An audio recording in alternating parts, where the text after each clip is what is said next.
How's that for a slice of fried gold? You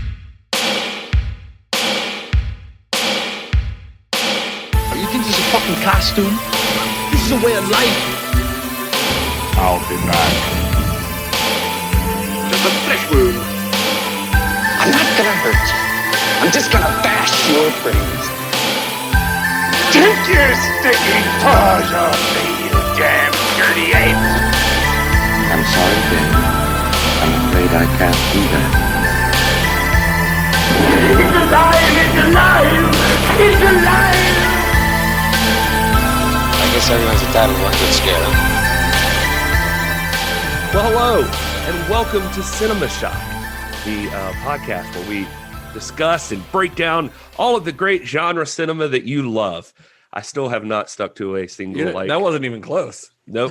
I keep meaning to throw it in my notes and then I forget. And then you try to improvise on the spot. And I do, and it works every time. Clearly. Wow. I'm one of your hosts, Gary Horne. I'm co-host Justin Bishop. We're joined today, as always, by writer. Wait, where the fuck is Todd, Gary? Todd decided, we're recording at 1, and I don't know, maybe we shouldn't call him out, but No, let's do it. Call him out. we have a calendar now. We try to be more professional, and we told Todd 1 o'clock. It's been in the calendar for like a month, and today at 12:30 he says, "Hey, I'm out of town. Let's move it to 3." Like, no. We have another special guest today. That's not how this works. Like that's weird that you waited till less than half an hour beforehand. Hey, Change the whole thing. the fact that you're taking an attempt to even like have a grasp on dates and times right now, good on you. We have to, otherwise we won't know where we are at any time. I mean, So- I don't. So we don't have Todd here today, for no lack of trying on our part. But luckily for our listeners, we do have another special guest, Mr. Zack Daigle. First time on this show. He was a guest a couple times on our old show, but this is his first time on Cinema Shock. Big fan of Shane Black, which is why I asked you to come on this. Big 'cause I fan. knew that about you. Big fan of Christmas movies, but Shane Black is just like the king of Christmas movies. So He is the king of Christmas action for sure. So, and in fact, I guess this is a good segue to plug your Christmas movie marathon that you do every year, Zach, that you're part of the organizers of. McArathon. It's going to be a little bit different this year, obviously, as everything else is right now. But do you want to tell our listeners how they can find that, or what it is? What the hell is McArathon? Yeah, I will definitely tell you what the hell McArathon is. So McArathon is a 24-hour Christmas movie festival or viewing, I guess this year. Can't necessarily be a festival. But We'll call normally, it a virtual festival. Virtual festival definitely works, but it is all of the obscure, not watched, untraditional holiday films that you don't watch with your families, but maybe watch with your best friends after you go and hang out with your family, but for a full 24-hour period. And so the original way that we would do it was we would start the entire festival with Die Hard, and then we would end the entire festival with Long Kiss Goodnight, because it's kind of like your, alpha and omega of non-traditional Christmas movies. But this year, we are doing it socially distanced, safe. We're doing portions on Twitch. I believe it's just twitch.tv /McArathon, but you can always go to our Instagram at McArathon_ to find that information. And then other parts, if you want to watch a very specific and very highly publicized Shane Black film, also known as Iron Man 3, we'll be doing a watch party version of that to, be able to watch it without...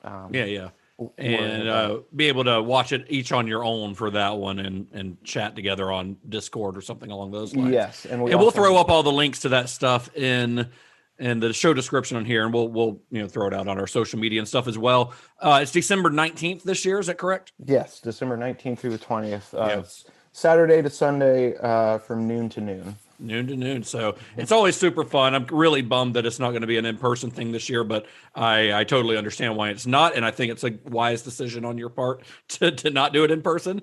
So thank you for that. But here's to McArathon 17 being, where we can all hang out together again. Please. This is the first year we haven't been all together, and it's really weird for me. But hey, look, we're all staying safe and healthy. That's all I care about. We still get to watch Christmas movies. That's right. So we've been doing a series here on the show for this is our version of like a Christmas movie series on Cinema Shock, where we called Black Christmas, where we take a look at the films of Shane Black, specifically those set at Christmas, which is honestly like most of them. Last week we discussed The Last Boy Scout.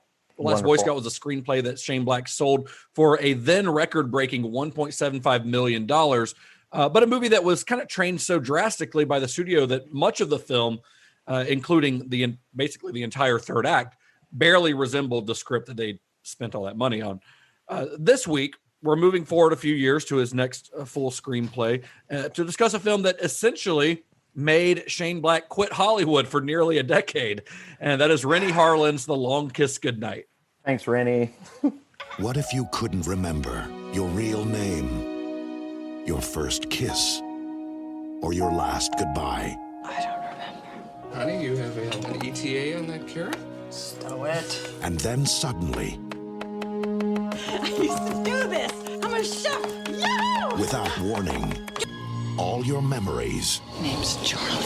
I'm coming back. came flooding back to you. Hey, Charlie. Long time. One bullet at a time. This man is going to help me find some things out so we'll be safe. Back when we first met, you were all like, oh, phooey, I burned the darn muffins. Now, you go into a bar, 10 minutes later, sailors come running out. What up with that? This fall, Honk if there's any trouble. Yeah, so Miss Daisy, I be honking. if you have plans for a calm, quiet evening, Cover your ears. it's time to kiss them all. Good night, Geena Davis, Samuel L. Jackson. The Long Kiss Goodnight. Directed by Renny Harlin. Now, I will say, I mean, one of the fun parts about this for me, Justin, is the other side of this. In case this is the first episode you're hearing out there in the world of this series. I mean, throughout this series, we've been doing a good job of also covering Shane Black in general, like exactly what's going on in his mind and in his life at the time. So we bounced from the young new kid who writes Lethal Weapon, is already disillusioned with Hollywood right from the beginning when his first script's not going to do anything. And then Lethal Weapon all of a sudden hits, and then he's hot shit everywhere. Yeah. Then he ends up getting super depressed already right after Lethal Weapon. I found a bunch of more stuff as I research him through the weeks, like where he talks about just when he comes back for Lethal Weapon 2, when they changed that script, he talks a lot in other interviews about he takes those kind of things more personally than a lot of people do. So like already at Lethal Weapon 2, when he's going to kill Mel Gibson's character at the end of the movie, the studio doesn't like it. He's described in other interviews I've read where he's said he felt like a complete failure. He felt like he had let everyone he knows down, everything down. And that's the reason why we talk about going into The Last Boy Scout, there's a 2-year gap between Lethal Weapon and The Last Boy Scout. And Last Boy Scout happens, he bounces back. He just stopped writing for 2 years. It wasn't like a gap in production. He just shut down for 2 years. So he's open to this concept of like he'll just fucking disappear. So then he comes back with The Last Boy Scout and makes like the best-selling script of all time. Briefly. And then Joe Esterhaus, with Basic Instinct, just to show him up, comes back. And as we talked about The Last Boy Scout, Shane Black's like getting calls from Esterhaus saying, ha, I outsold you. And he's like, I don't care. Like, that's not what I'm doing. What the hell? Joe Esterhaus is an asshole. Yeah, don't do that to my main man, Shane Black. What the fuck? That guy, Shane Black, writes stories like Garth Ennis or like George R.R. Martin, where it's just the most depressing shit in the entire world. It sure is. But it still just makes for one of the greatest action films you've ever seen. The guy's already got maybe that's why he took another 2 years off, is he's just like dealing with so much like emotional turmoil from the crap that he writes. Well, there were a lot of other writers who were kind of pissed at him too. I think out of jealousy that he had gotten paid so much for The Last Boy Scout. And that really picks up with this a lot more after this movie. Yeah. He talks about like Last Boy Scout. He thought he'd come around because he was like, all right, I'm back in business. Everything's back on track. Like I sold this one. This works. I made $1.75 million. It felt like vindication. And so he was like ready to go again. And so after The Last Boy Scout, his next gig was actually rewriting the script for The Last Action Hero for director John McTiernan, which was released in 1993. And that movie was a failure at the box office. It was a failure by most critics' standards as well, and I think they're fucking wrong because I love The Last Action Hero. Not in my heart. Yeah, that movie is beautiful. I've always loved that movie. It was like meta before that was even a thing, you know. It's and it wasn't Black's concept initially because he did rewrite someone else's script, but it was definitely like it's very Shane Black in its dialogue and in a lot of the ideas in it, even if it's a lot less sad than some other Shane Black movies, although it's got some sadness to it. Anyway, we'll do a Last Action Hero episode one day, and I love that movie. Well, one thing he doesn't get enough credit for, I feel like, is that the dude he's predicting like where stuff is going, like almost with every script. Like it just seems like Last Action Hero is almost Scream before Scream, you know, in a sense. And it is like Lethal Weapon, like reinvigorated action movies. Last Action Hero was also a year before Wes Craven's New Nightmare, in which a character from a movie comes into the real world. Yeah, so there you go. Like, I mean, the guy just had something beforehand. Lethal Weapon was, you know, it created a whole genre, buddy cop movies, you know, like it just, action wasn't as huge as it was before Lethal Weapon came out. And so he's got his finger on the pulse. It seems like he knows what to write about. And despite the kind of failure of Last Action Hero, his name still held a lot of weight in Hollywood. The Last Boy Scout had not really set the world on fire, especially by the standards that the studio held based on what they paid for the script. But it was a modest success. It did fine. It kind of helped to reinvigorate Bruce Willis's career. And Shane Black was still the guy who created the massively successful Lethal Weapon franchise, which by that time was already 3 movies in. They'd already done Lethal Weapon 3 as well, which he, of course, had no hand in, but it was still a franchise that he created. So, of course, when his next spec script goes out, it once again, just like Last Boy Scout, resulted in a bidding war. This is going to be a little bit of a different story than so when we talked about The Last Boy Scout, a lot of the drama involved in the making of that movie came in the post-production, where they had 7 editors come in and try to wrangle all of this footage that Tony Scott had shot. Oh man. Most of the drama for The Long Kiss Goodnight happens before the movie ever even sold. There's a lot that went on before this movie ever even landed in the hands of a director. So the script goes out, his agent sends it out to all the studios, and Black had given his agent a wish list of producers that he most wished to work with. That list included James L. Brooks, James Cameron, Joel Silver, Steven Spielberg, David Geffen, and the duo of Kathleen Kennedy and Frank Marshall. Now, that's a hell of a wish list, and most of those people passed on it, except for 2. James L. Brooks, who was based at Columbia Pictures, he had a contract with them, and Joel Silver, who had a first look deal with Warner Brothers. So Black takes meetings with these guys, with Brooks and Silver. But meanwhile, an unexpected player kind of enters the game that wasn't even really on his radar, and that was New Line Cinema. New Line Cinema, we all know them now. New Line Cinema is a pretty big company now because they're owned by Warner Brothers these days. But their growth kind of started in about the early 2000s, really. When they became more of a prestige studio was when they produced Lord of the Rings. But before that, it started life as something much smaller. So Robert Shea founded New Line Cinema in 1967, and it was more of like a distributor. It didn't produce movies at the time, and his goal was to kind of just supply foreign films and art films to college campuses. And he found actually one of their early successes was in the distribution of the 1936 propaganda film Reefer Madness, which if you're familiar with Mystery Science Theater and everything, Reefer Madness is a wild, stupid movie, but it became a big cult hit among the college crowd. I mean, honestly, looking back on Reefer Madness, it features a lot of things I wish people who smoked a lot of pot did. It'd be a lot more fun. Right? Yeah, it'd be wild. I don't know, guys. The way they were acting, that was a lot more of cocaine madness from what I saw. Just a lot of really quick snapping. Real Reefer Madness is just people sleeping and playing video games and eating Taco Bell. Yeah, right. Exactly. There is in Reefer Madness. There's that one guy who's always in the corner, just yeah. I've never seen anyone smoke pot and act like that. No, there's no tweakers when it comes to marijuana. Play some more, faster. Faster. So in the mid-1970s, the studio started producing its own feature films, smaller things. They produced a couple early films of John Waters, but it was in 1984, when they had their biggest success with the release of A Nightmare on Elm Street. Of course, we all are familiar with that. I'm sure we will probably do a whole series on Freddy at one point. The success of that movie put them on the map. They were now one of kind of the big guys, even though they were still technically an independent studio. They became known as the studio that Freddy built. Like this, they were known and would be known for years and years, even all the way to like Lord of the Rings. When that got announced, they were still kind of considered like the Nightmare on Elm Street people.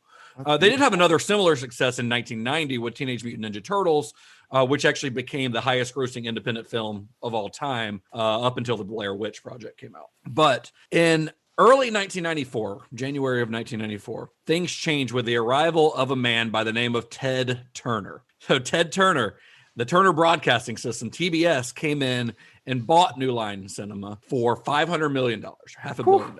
Yeah. For perspective, that's exactly like $499,999,999 more than Justin's mom charges on the open market. Wow. Jesus, Gary. Is this a reoccurring joke? Unexpected and unprovoked attack from Gary. Does he do these every week? No. Not anymore, but maybe you coming back, just something sparked in me, Zach. Oh my gosh, I'm so sorry. I'm not the purveyor of your mama jokes. So, as Black's script for The Long Kiss Goodnight is circulating Hollywood, it lands in the hands of the folks at New Line Cinema. The New Line president, Michael DeLuca, and the executive VP, Richard Saperstein, they got a hold of it and they slipped the script to Renny Harlin and his then actress wife, Geena Davis. So Harlan had a history with New Line. He'd worked with them a few years earlier on Nightmare on Elm Street 4, which was actually the most successful film of the Nightmare on Elm Street franchise up until Freddy vs. Jason.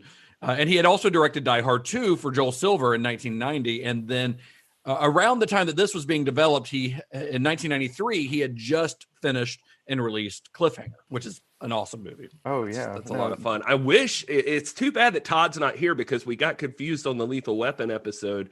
Remember with Richard Donner, and you mentioned 16 blocks, but at first we said 12 rounds. Renny Harlin 16 blocks is Renny Harlin, yes. Yeah. There was a connection. work with John Cena. He also did Deep Blue Sea. Not long after this movie. Another Samuel L. Jackson classic. Another Sam Jackson. That was their reunion. So when New Line made their offer to Black and his agent, they promised him, they said, this movie is going to be an automatic go. This is going to be a green, we buy the script, it's greenlit. It's ready to go. We're going to make this movie with Harlan directing and Davis starring. And that was actually the first offer that Black received. And that offer was for $1.75 million, which is the same amount that he'd made for Boy Scout. But Shane Black's agents, they think that they can get more than that this time around. They think at least that they can get Joel Silver, who has a history with Shane Black. That Shane Black owes his agents so much gratitude, it feels like. Yeah, I mean, he seems like he gives half a shit, and his agents are like the ones like, no, man, you're worth a lot of money. And Shane Black's like, whatever, man. Like, I don't care. Every movie, he's just like, all right, do what you got to do. I don't know. He's just as scarred and as bruised as all the characters he writes. He's just no. So then New Line finds out that Black, when he took that meeting with James L. Brooks, that they really clicked. See, Black considered James L. Brooks his favorite filmmaker, and he kind of thought that Brooks, who started his career as a writer, that he could kind of mentor him on the script. So that was very appealing to Shane Black. So New Line gets kind of nervous about this, thinking they're going to lose him to Columbia and James L. Brooks.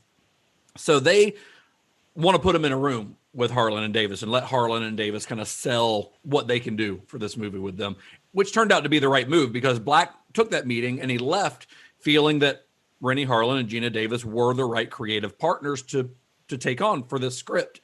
But the thing is, they still had to secure the money because Harlan and Davis, they had a deal with New Line, but they weren't exclusive to New Line, which means that any other interested party were free to bid on their behalf, and Harlan could potentially direct the movie for another studio. So New Line ups its offer to $2.5 million.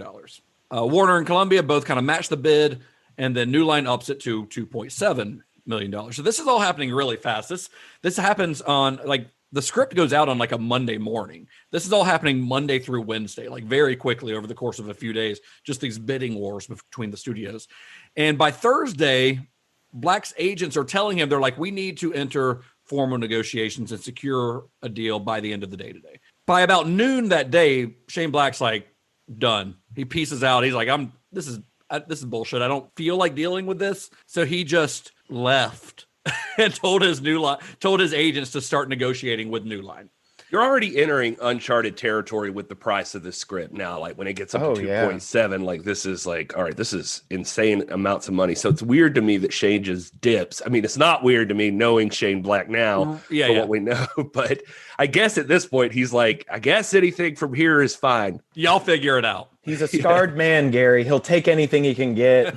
So his agents enter into a 4.5-hour marathon negotiating session, which sounds horrible. Like a horrible experience, but that's their job. So, whatever. And Shane Black's calling every 20 or 30 minutes from his home for updates. In between updates, he said, he's like, this is what I do during negotiations. I'd be eating or reading detective novels. And then I'd call and get an update and then go back to reading my detective novels. Of course he would. Oh my God, Shane. And these negotiations, they really kick into gear when Black's agent, they say that they are like, we will sell the script to New Line for a guaranteed $3.5 million, which was, I think, $3 million up front, then $500 million once it goes into production. Yeah, I was going to say, I thought it was pretty close to $4 million. Is what it ends up going higher, but New Line does agree to that initially. And there's one issue though, is that Harlin and Davis can't commit to doing The Long Kiss Goodnight as their next movie because they're already signed on and in pre-production on Cutthroat Island for Carolco Pictures. So we want to talk about those box office numbers. So Columbia, they apparently never went as high as New Line. They bid, the representative from Columbia in the interview I read said they wouldn't give a number, but they said somewhere over 3, but less than 3.5 million. Then Warner's apparently never raised their bid past that 2.7. Joel Silver's calling to get updates. He's on the set of Richie Rich in Asheville. And he's calling to get updates throughout the day. And finally, after the 2.7, Warner's is not interested anymore. So Black has this to decide. He's like, does he go with Columbia because he wants to work with James L. Brooks, where he'll make $500,000 less? Or does he go to New Line, who's offering more money, a higher percentage of the box office profits, and they're saying they're automatically going to greenlight this movie? So during this negotiation, at some point towards the end of it, this sounds like a scene from a movie, but Black's agent, he writes the number 4 on a piece of paper and slides it across the desk and says, this is what it would take to make the deal work. Because they're saying that Black is unhappy. Whether this is true or not, this is what the agents say, is that Black is unhappy that his movie's not going to be Harlan and Davis's next movie. So they're actually using that as a negotiation tactic to get the price up even higher. So in order to get the bid up to a full $4 million, they actually had to get approval from Bob Shea, the guy who founded New Line. He's still the chairman of New Line. But Bob Shea's in Sweden at this time, and he's at a chateau that he owns out in Sweden that doesn't have a phone, and it's 4 a.m. in Sweden. So New Line, they have to call someone in Sweden where there is a phone, have them drive to Bob Shea's chateau, and then wake him up in the middle of the night to then drive him to where there's a phone to get him on the line so that they could continue and finalize these negotiations. But Shea agreed to it. I mean, his thinking was that he's paying $4 million for this, but he sees it as not paying for a script, but paying for a movie. Black, of course, agrees instantly because why wouldn't he? Let this be a lesson to all future screenwriters. Call at 4 a.m. and they'll probably just be like, whatever. Yeah, just let me go back to sleep. Because another lesson would be if the chairman of a movie studio's holiday in Sweden, $4 million is probably he likes money. Change. Yeah. Oh yeah. Whatever. Let's just do it. Can we talk for a minute about the script though? Like what this is that they're buying? I mean, you brought up that point that I had not heard, but that he's looking at it as buying a movie instead of buying a script, because the script does go through 6 or 7 revisions. Yeah. Oh yeah. The idea that Shane Black starts off with here is to hear him talk about it, he's he just wanted to write a quirky pulp movie. He loved espionage stuff. Begged as a kid to read James Bond.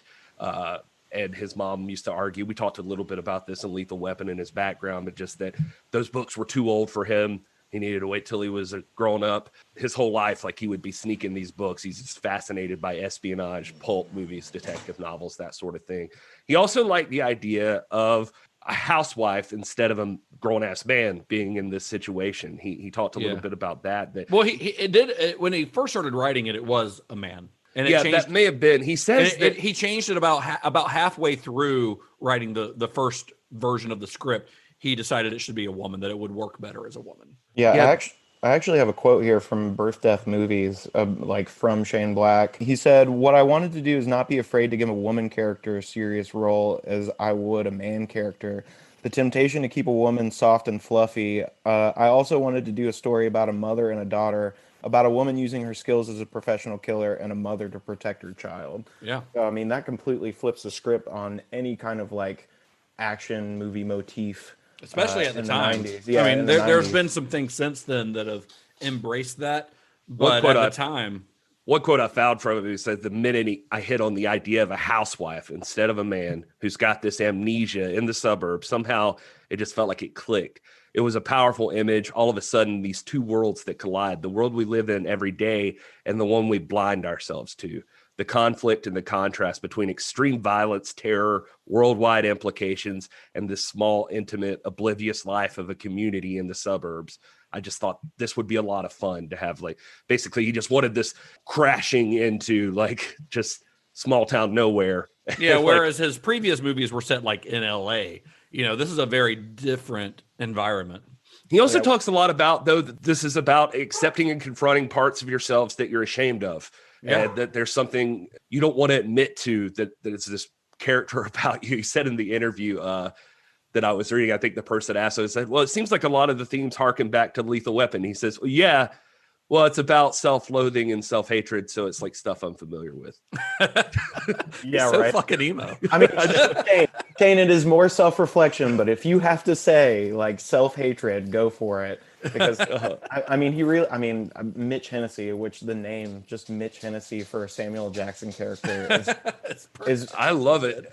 So good. I mean, Charlie Baltimore is like the ultimate, I don't know, spy name. It's such a cool you're right. name. Oh yeah. And you know, absolutely. It probably started as Charlie, like a man's name, and when he changed the gender, he's just like, yeah, her name was like Charlene, and yeah. Oh yeah, no. What's his name? Brian Cox called, like, as soon as she gets in the car, like with him for like the first time, like he's just like Charlene Baltimore. Yeah. Like he just like really like spells it out for you, slow as molasses, just so you like understand that is a female badass. Yeah. No, there's a lot of parts of this script, though. I mean, he does, like he's apt to do in the other ones we've talked about. I mean, it's darker and more graphic in the original script than it does end up in the final film. I know there was like more violence. There's like a scene where both of them get tortured. They both had talking about Mitch and Charlie, they both had like bigger backstories. Like Mitch tells a story about getting gang raped in prison, and that more talk about his wife and son, and she has more of a dark backstory. And in the first draft, I think Mitch dies in the first cut of the film. Which we'll get to. That's right. Test audiences didn't like it. Yeah. The good part for Shane, though, this time around is he's also a producer, I think, on this one. And so he talks a lot in stuff. I saw that, people get nervous with the violence, but now he's in a place to step in if something's getting toned down to a place he doesn't like or whatever, and say like, hey, look, I know this is a lot for you, but this is important for the story. Right. And so, but he also discusses how it's a draining process because this is his baby. So he's there every single step of the way in this one. He's the only writer doing revisions. He's on location the whole time. So he's on set the whole time. Yeah. He's there with them. So he's like one of three producers, so he can step in and say something on every aspect of it.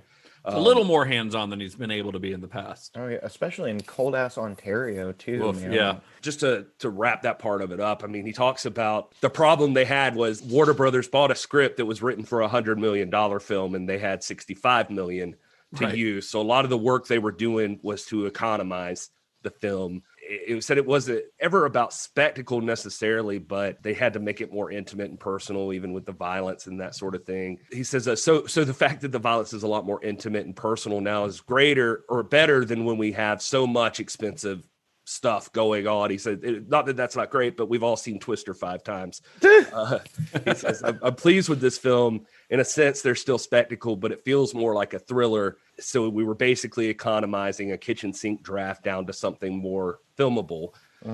He talks about this time he also like revamped some of the stuff. Like it was really dealing with like an MK Ultra kind of deal but he felt like it was like really muddy in the script. He talks about the Renny Harlin thing actually gave them a chance to, like, you know, nobody knew what was going on because Renny Harlin just popped up and just said, oh yeah, we got Cutthroat Island. Sorry, we can't do this right now. So he was like, we all had no idea. We would like fax to Malta where they were like trying to make notes with each other. He said the MacGuffin. We'll do a series on box office bombs at some point and cover Cutthroat Island. Right.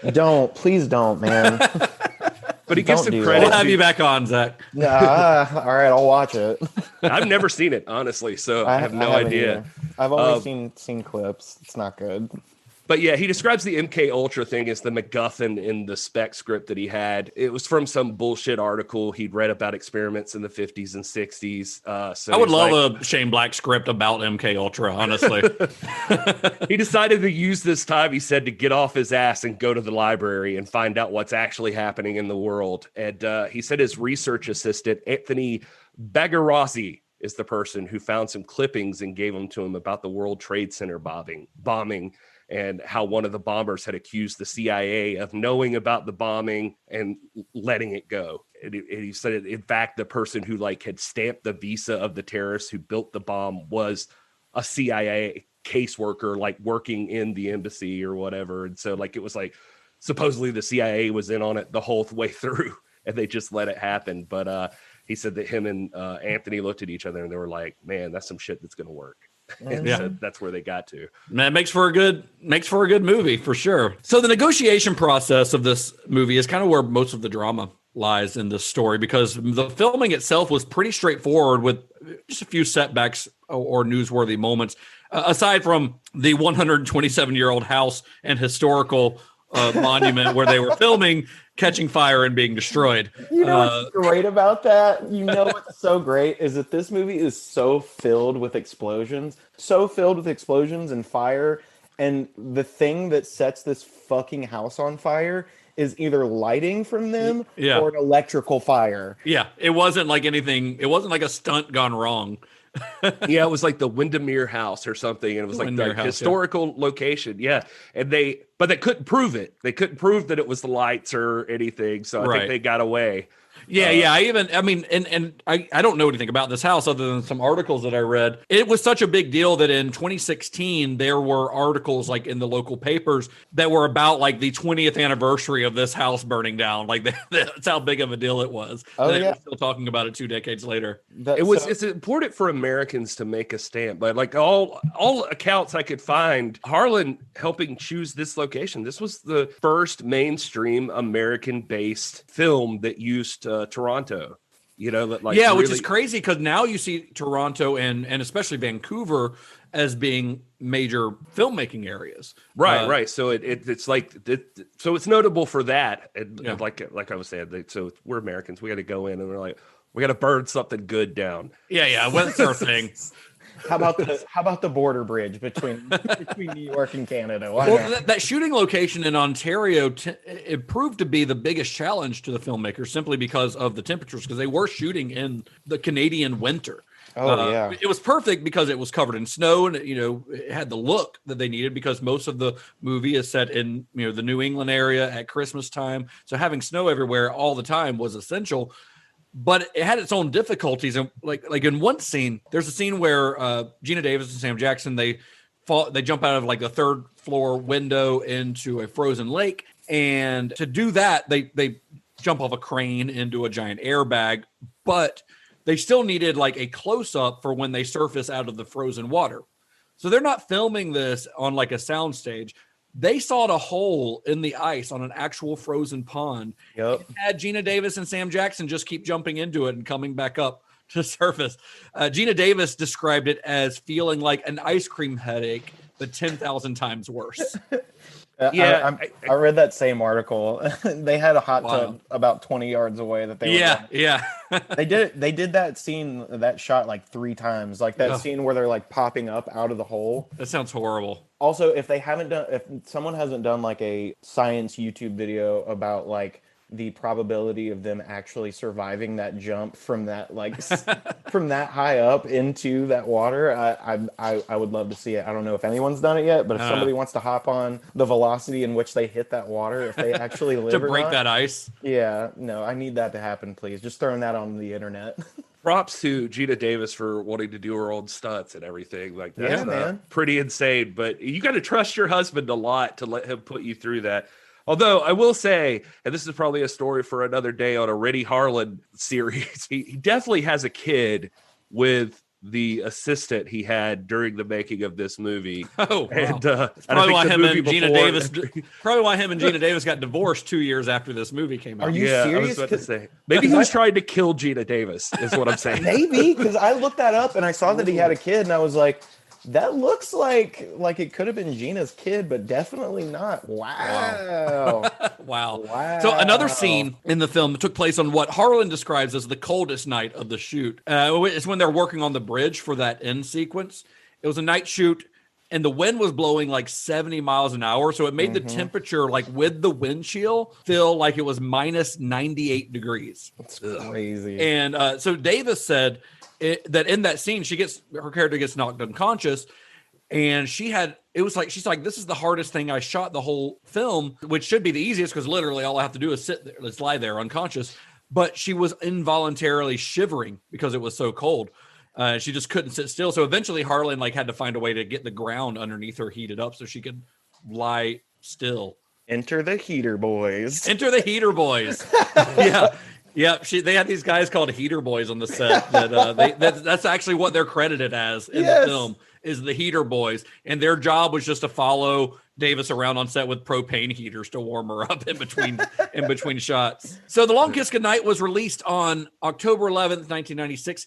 It did modest business at the box office. It opened at number 3 and ended up making about $89 million at the global box office, which on a budget of $65 million and paying $4 million for the script wasn't exactly the result that the producers had hoped for. It wasn't exactly a smashing success. The film's poor performance has been attributed to a poor advertising campaign, but I honestly think it was at least partially due to the blowback from Cutthroat Island. Yeah, I was going to say, I think I have a quote in my phone somewhere about Shane Black saying that literally the commercialism getting the movie out there was kind of ruined by the previous two. It was Cutthroat Island was released less than a year, 10 months before this one. So the stink of that was still in the air. And the fact that you had Davis and Harlan reuniting probably didn't excite audiences very much, because this is a story for another day, but Cutthroat Island was in the Guinness Book of World Records as the biggest box office flop of all time. And that's really the only reason I know it. And I knew that then. So I remember that being it was a the big thing deal. about it was that in the movie. news. Yeah, it was a big deal at the time.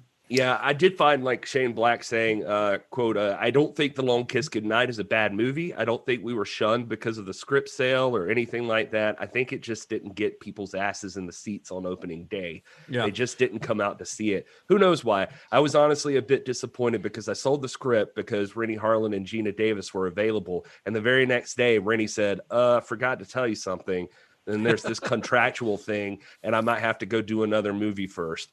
And that was Cutthroat Island. So he came off Cutthroat Island, which was one of the biggest bombs of the decade. And I think that may have hurt us too. I wish we had released this movie before Cutthroat. Yeah, it probably would have done better. I mean, I remember I saw this movie in the theater when it came out. I remember seeing it in the theater because I did. Yeah. Not only that, I read the novelization of this movie. Oh, wow. You own a copy of that? I don't have it anymore, man. I wish I did. I was obsessed with movie novelizations in the early and mid 90s. I read a lot of novelizations at the time for movies that my parents probably wouldn't have let me see. Now, when this came out, I was 15, so I'm not sure how I got into it, but I remember I might have seen it with my dad or something, honestly. But I would read a lot of movie novelizations when I was a kid of movies that I was not actually going to be allowed to go see, but my parents would let me read the books. I don't understand that reasoning, but as a result, I was a very big fan of movie novelizations when I was a kid. And movie novelizations in the mid and early 90s were kind of a big deal. I remember going to the bookstore that I used to go to at the mall. I think it was a Walden Books or a B. Dalton or something like that. But they would actually have a section of the bookstore dedicated to film novelizations. They were a big deal at the time. They were big sellers. And they were always fun, and I'm still kind of fascinated by them. I've got a couple now because I'll find them in used bookstores every now and then. Like I've got a Die Hard with a Vengeance one that I bought. It was the most recent one I bought, but they're often based on like early cuts of the script. So it's kind of a look into like what the movie could have been a lot of times, because they'll start writing the novelizations way before the movie goes into production. So it can be kind of interesting. Do you remember if the Long Kiss Goodnight book was like any way different, or like? I don't remember. I'd be curious to go back and read it though, if we could like find a copy. Because I'd love to know if they threw in that stuff about what you were saying, Gary, with Mitch like being like sexually assaulted in jail, and like there was another bit about him like still talking to his dead mom. And yeah. That was I would imagine that was probably in there because that was all based on early. I mean, it depends on at which point in the scripting process the novelization would have been written. Yeah, I've read the Halloween novelization a couple of times now. Wild. Yeah, and I was just saying, Michael Myers pretty much has a boner the whole time. So. Let's go. There's all this druid shit in it. It's crazy. What in the world, man? Yeah, that one, if you want a physical copy of, you're gonna have to shell out some money. Yeah, I just have it on the old Kindle. Yeah, I can only imagine. What in the world? I had no clue. So Black also speculated though that the film might have made more money if it had been about a man, because like we said, his initial screenplay when he started writing it was a man, but then he realized that it would only work with having a woman at the center of its story, which kind of goes into that quote that Zach read earlier about where he says, the temptation is to keep a woman soft and fluffy, but he wanted to kind of subvert that whole idea, which at the time was not a thing. But the studio, I think, even told him, like, you should probably make this about a man, and he refused to do it because he knew it would only work with that maternal instinct, like a mother protecting its child. He said there was definitely talk with like New Line where they were wanting to, and there was names like Steven Seagal and Sylvester Stallone being brought up for the movie. But it's interesting, like he was dead set on the woman thing. Like he liked that aspect of it. And I think it was because, like, to hear him talk about some things, like he's been labeled a misogynist a bunch of times, like in his movies, or like when people I think we briefly touched on it, like in the way he's got the balls out action stuff, or he's like the violent guy. And well, yeah, even in Last Boy Scout, I think Roger Ebert described it as being vilely misogynistic. In one interview I saw, I mean, they asked him about like writing for a woman and did it feel different or whatever. And this is a little bit longer one, sorry, but I thought this was interesting. And go for it. He said, no, there's not as much difference as people think. It's not like you write for a woman and all of a sudden she talks about her period all of the time. I treated her just like any other character. I wanted to feel sorry for her. I wanted to feel empathy for her, and I wanted her to be funny and interesting. I created a character I would want to go out with that I would find attractive, wild, and fascinating. I'm going to continue here, but I also like this quote because it talks a little bit about some of the other stuff we talked on. I think a lot of women these days talk like men. I don't know if anybody's listening, but every time a studio says to me, you can't have a woman say this, excuse me, have you been to a bar? I don't know where you grew up, but I haven't met women like that in quite a while. I wasn't looking for vindication in the eyes of people who might, for whatever reason, find me misogynist. In fact, if anything, I think this character is very strong, but she's just as sexy and racy and 70s. The 70s were a very misogynistic time, and it's my favorite filmmaking period. I don't think my films are particularly misogynist. I think the women are very strong. I think men are very foul-mouthed. The other thing that bothers me is that the tendency people have to equate the voice of a character with the views of the author. For instance, if a character in a screenplay turns and says, hey, what are you, a fucking fag? I know a lot of people who talk like that. That doesn't mean I go around calling people fags.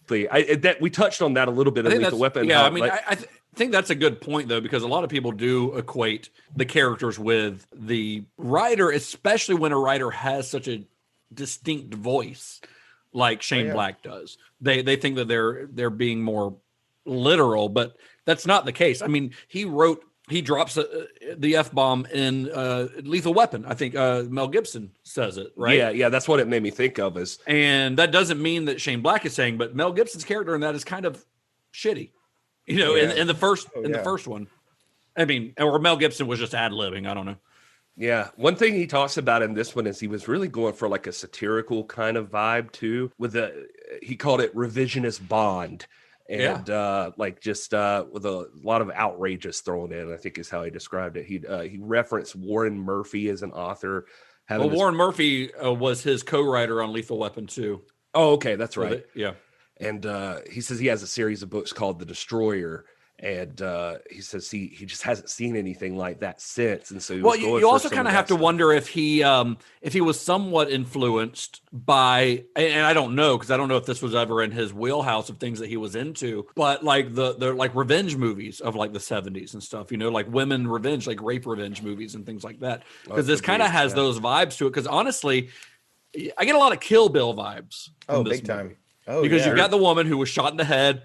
She's an assassin, gets shot in the head, loses her memory. And obviously this is quite a few years before Kill Bill. And I don't know that Tarantino was necessarily influenced by this, but I wonder if they were all both somewhat influenced by some of the same films of the 70s. I thought of Captain Marvel too, oddly enough, when I was watching this, just like her having to remember everything or whatever. Yeah. I mean, the Kill Bill thing though, is like, it's the memory thing, the amnesia thing.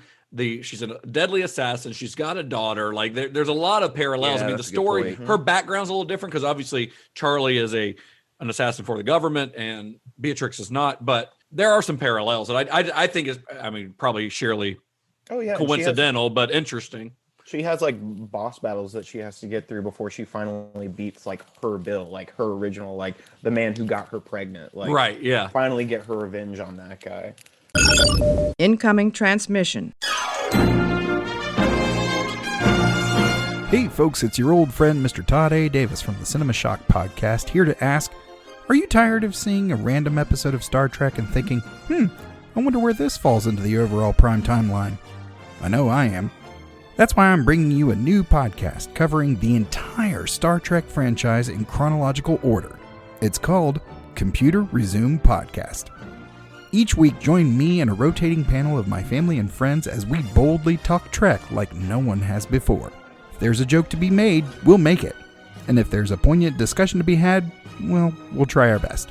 We'll also have interviews, contests, take listener questions, and other things currently deemed classified by Section 31. Those shifty motherfuckers.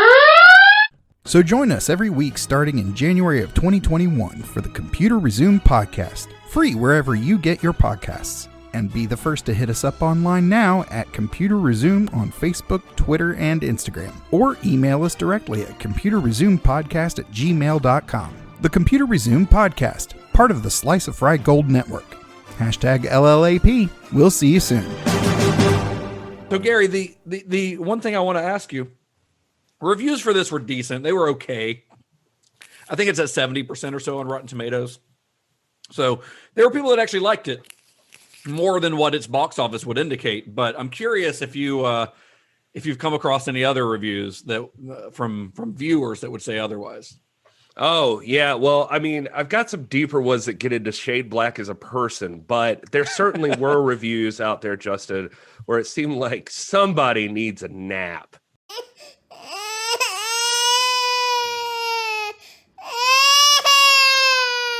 Yeah, I've put my fist up. I'm ready to fight. Oh, man. So let's see here. This first one comes from... Actually, you know what? I mostly just went with this one because this one bothered me.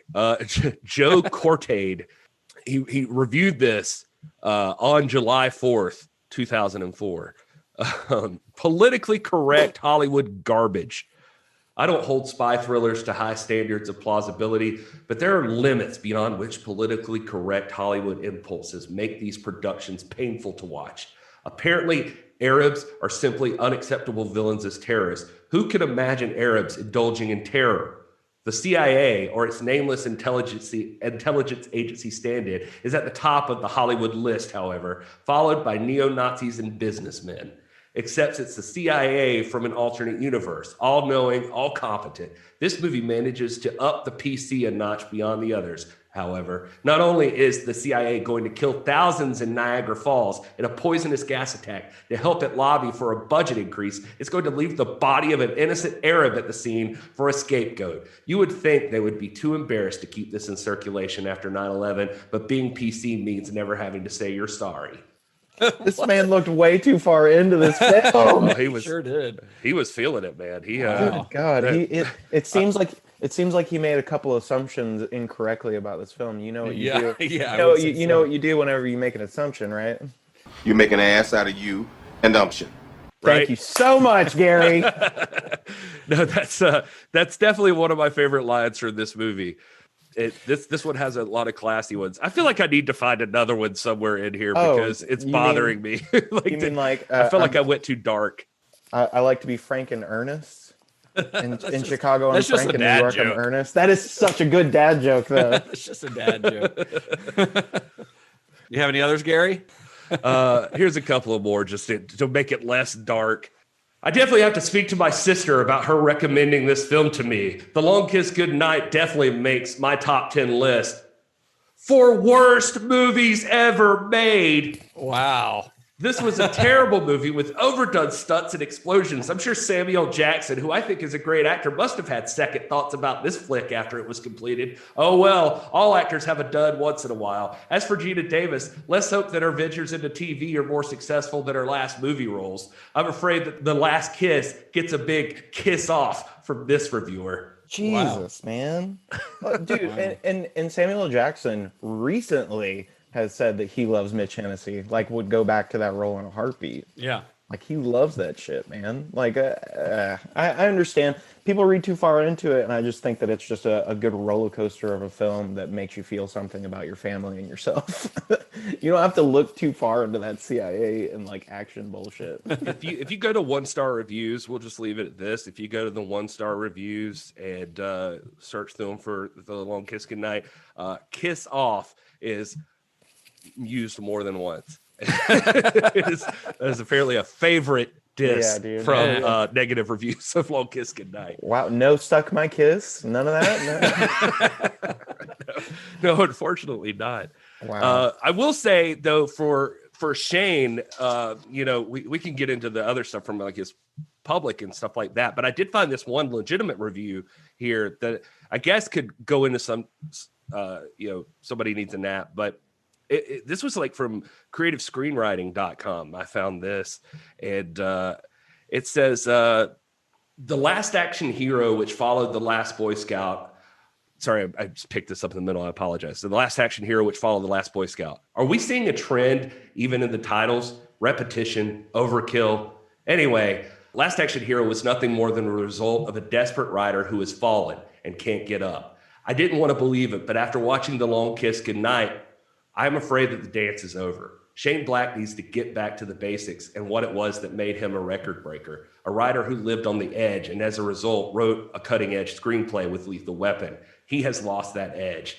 You have to check out the first page of Black's screenplay. It's classic. It's a classic example of sucking your reader in by the bottom of page one and then compelling them to turn the page. So for a few pages, a couple of scenes, whatever, Black shows us his stuff. But ultimately, Black has no edge in this movie. His script is reduced to cliche, non-resistant storytelling. The characters become freaks of imagination and lacking in any kind of substance, and certainly laughable in their development. Well, first of all, that guy sounds like a real fun guy to be hanging out with at parties.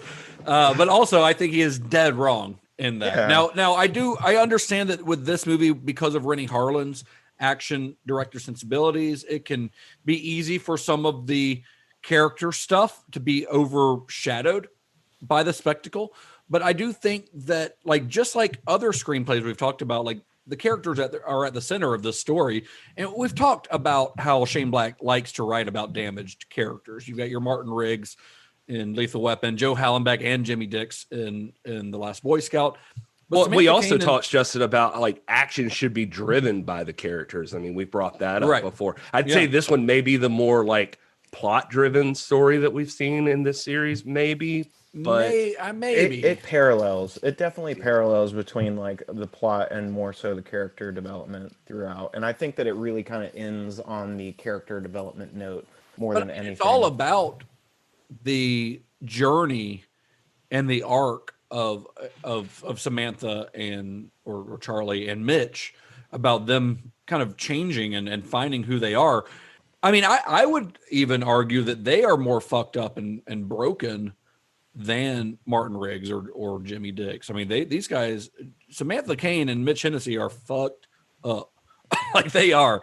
And you mentioned earlier that how earlier drafts of this were even sadder than the final film, because you had that moment or that kind of backstory where Mitch Hennessy was like sexually assaulted in prison, where he spoke to his dead mother. And Charlie's backstory, she was molested by her father and she witnessed his murder, and like her dad died thinking that she was responsible for his death. Like there's some kind of really messed up stuff. Yeah. But even the characters who made it on the screen in the final version of this film are messed up. You know, they've had a rough go of it. I mean, Mitch was a cop who committed crime and went to prison, and now he's a private eye and he's a con man. Like he's not even he's barely a legit private eye. You know, he's legitimately a professional con man. I mean, the first scene you see him in, he's busting a dirty cop with two homeless men disguised as other like private investigators. Exactly. Yeah. And like his marriage is over. His son thinks that, you know, the toys that he's giving him are stolen. But over the course of the film, the two of these people who, you know, they kind of, Mitch wants to give up at certain points, but he finally kind of embraces this. And the movie's really about the two of them working to kind of better each other and to better themselves over the course of the movie. And that it's easy for that to get lost in all of the explosions and the gunfights and stuff. But it's because I think, once again, like in all of Shane Black's scripts that we've talked about, the plot itself is unnecessarily complicated. Oh, absolutely. You know, but it's silly. Like if you think about the CIA stuff, like you said, Zach, like the CIA, it's all really silly. So it's like she was originally on the Daedalus project, and then she was like backstabbed by another like operative on the Daedalus project, but then it's like they end up hooking up or something like that. Yeah, I don't know. I would have a very hard time explaining the main, I guess what you'd call the main plot of the movie, because but the thing is, it's just there as a backdrop to these incredibly well-written characters, I think, because the real tension of this is not between Charlie and her former targets and former allies. It's between Charlie and Samantha. You know, it's these two halves of this personality kind of butting up against each other, because even when she becomes, even like halfway through the movie, when she embraces, or she fully kind of becomes Charlie, dyes her hair and everything, the goodness of Samantha can't really be avoided. Like she's still, it was a cover that she made up, but even Mitch Hennessy, I think, says it at some point in the movie. Like that was all, you might have made that up, but that came from somewhere. Like that's part of you. I think the line is like, he calls her out and it's just like, where did that like sense of personality come from or something like that? Which that's one of the cool parts about this movie too. The way he subverts certain things, by the way, is like Mitch is not the best dude, but he's like the moral center of this movie. Yeah, he very much is. And I think I did see Shane talk about that, so that's not completely my idea. I feel like I saw somewhere him talking about how it was important to him, just the idea of a guy that was Mitch, like Mitch, also in the moment of like this is like a sexier script than like Shane Black's, at least we covered in this series, that, you know, there's that scene with her, Geena Davis and Samuel L. Jackson. And, you know, it's like Samuel L. Jackson is not the best dude in the world, but he still passes up the chance to get down with Geena Davis right here, because he's like, I think you're, you know, trying to block out this other side of you. But he's like, teacher. He's essentially her like conscience. You know, when she's sort of abandoned her conscience. Oh, it's so great to see them like kind of slingshot their roles throughout the entire thing. Like so it's like, you know, you come in on Mitch and he's kind of the asshole. You come in on Sam and she's like the like lighthearted sweet lady. And then it's like they role reversal whenever Charlie comes into it, and she's just like this total badass, like does a bunch of like terrible like shit, says a bunch of terrible shit, and then Mitch is like calling her, like is the one calling her out on doing all that terrible shit when he literally says, it's 2 days till Christmas, like call your daughter, what are you doing? Like there's still something in there that makes you think of that. Well, there's a scene in the original script where Charlie and Mitch are they're driving past a diner. Yeah, I read about this. So this diner's surrounded by police. There's like a hostage situation, and the bad guy has a shotgun pointed at a girl, like a teenage girl. So Charlie gives Mitch the order to drive to the nearest hill. She takes out her suitcase with her old sniper rifle, puts it together, shoots the bad guy. Right. This is sort of indicative of who she is, like her inherent goodness as a person, because that moment, that what she's doing there had nothing to do with like finding out her identity or her backstory, has nothing to do with anything within the main plot. It's all about her just saving a kid's life. That was one of those scenes, like a lot of other scenes in the movie, that Gary talked about this before, but it got cut because of budgetary reasons. Yeah. It's a $65 million budget. So scenes like that are not necessarily important to the main plot got cut, but that's a character moment, Yeah, I was gonna say it seems like it would be a neat subplot, and if they ever did a director's cut, or if they even filmed that, I would have loved to have seen it. Yeah, I think it got cut from the shooting script before filming ever commenced. It's a great way to show her internal struggle of trying to like find her like original like true self, right, as opposed to what she has been, like that self-hatred she's felt for so long, and then Sam Cain comes along, and that's her actually like giving a shit about her life and wanting to do something other than like be an expert killer through the CIA. Like, right. I like the idea of being able to watch that internal struggle, and you do get to see that throughout the film. But yeah, that scene that I read about too, that stuck out to me as one of those things that would have been great symbolism for the film's like in sequence of her saving her daughter. Well, what do you guys think about Geena Davis in the role? I mean, she's not known for like doing action movies. I can't honestly, other than this and I guess Cutthroat Island, I can't really think of any other action roles that she's had. She took this thing on like a total badass, man. Yeah. That same article I think we were reading about like all the like how fucking cold it was. I think it was from like 96, is from like the Morning Call or something like that. Renny Harlin talks about like like. I think the interviewer asked him, like, is Geena Davis, like, pissed at you every day you guys go home, like, after, like, doing all these crazy, like, stunts and torture scenes? And she's totally about it. She was like, I think she's quoted as saying, like, don't go easy on me. I want you to be as tough on me as you were with, like, Sylvester Stallone and Bruce Willis. Yeah. Like, yeah, she embraced it. And I think that she's not necessarily... She's not convincing to me sometimes in some of the hand-to-hand combat scenes, but she's pretty imposing. I mean, Geena Davis is 7 feet tall, or 7 feet tall. She's 6 feet tall. She is not really, because she seems like it. I mean, that's weird. She is not she is not as tall as the Undertaker, but she's 6 feet tall. She's a tall lady, and she's imposing. She is physically imposing. And the thing is, Geena Davis, like at this time in her career, she had, of course, she had been around since. Gosh, I mean, I think the first thing I know her from is probably Earth Girls Are Easy. Hell yeah. Like the early mid 80s. And I mean, she's 39 when they're filming this.